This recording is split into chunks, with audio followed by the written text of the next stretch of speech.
Hello sa inyo da, kamusta naman kamo? For today's video, updan nyo ko mag-ubra sang akon first bridal bouquet. For the first step, syempre, i-review taanay kung anong design ang gusto sang customer. Kaya syempre, sila ang masunod sa design nga gusto nila, kay ila niya. Pag mega paubra abi sa akon sang bouquet, ginamangkot ko anay kung anong design gusto nila, anong color. Pero ginasiling ko man kung anong available lang diri sa akon. Kay kung ang color nga gusto niya wala di sa akon, hindi ko ginaiya ma-provide kay kalayo sang gina-orderan ko sining materialis ko. Di ko magsugot siya nga may alternative, di sige go. Pareho sining ginaobra ko, kaki on tani ni galing kay wala man taya kaki, kung ma-order pa ta di 2 weeks pa to maabot, di hindi na makaabot siya nga kasal. Mayo lang kay nagsugot siya sa tinuod lang ginakulbaan ko sini pag-obra ko ya kay base hindi nila ya muliyagan.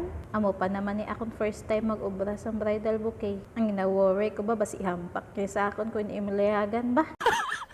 Aray gayon niya pasundan niya sa akon ho.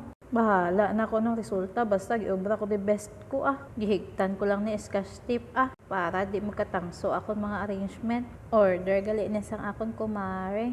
Kay kaslon iyang hipag para sa kaslon. Congratulations sa inyo. Ang amon lang nga pangamuyo nga tani si Kristo ang maging sentro sa inyong relasyon. Tapos nagali ni akong arrangement sa handle naman ta. Amo gali ning pinaka-uting nga part kay kagamay sang higot ko sa sumatotal gani ang na-consume ko din nga oras isa kag tunga. Pero okay lang kay sadya man ko habang naobra ko ni. Ari gali ang finished product tani magustuhan ninyo. Comment down below be kung ano daw masiling nyo sa akong obra man. Wala ko na video pero may crossage ni siya nga 5 kabilog lantawa bi. After ko gaya mag-obra ho pero ti kakalat. Ay abaw gid.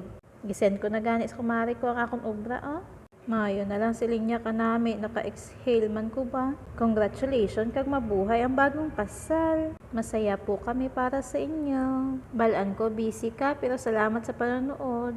Hanggang sa susunod na video. Please like, share, and follow.